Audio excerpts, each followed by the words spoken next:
Ken jy die verskil van die kruis? Dit maak of jy is deel van my huis. Sommige mense sien om 'n kruis op te neem as 'n las.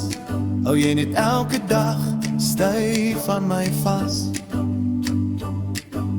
Jesus het vir jou aan die kruis gesterf.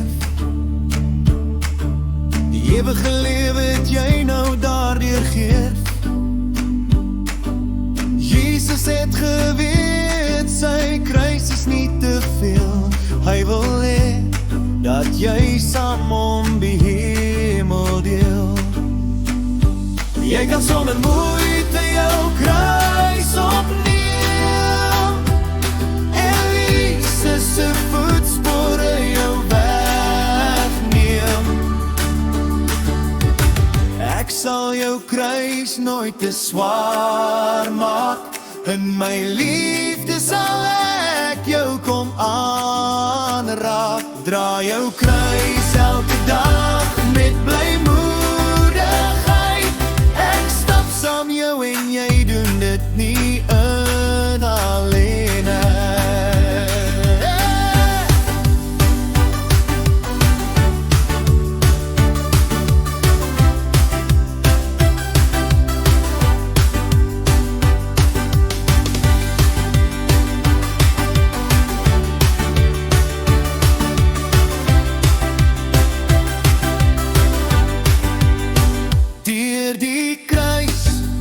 Is oorwin die dood.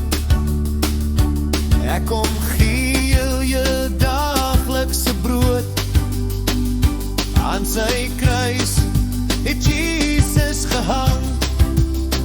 Wees jy oor niks bekommerd en bang.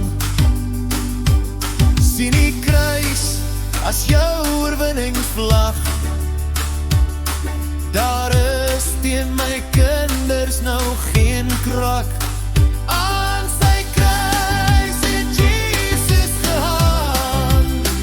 Wees jy oor niks bekommerd en bang. Sien die kruis as jou oorwinningsvlag.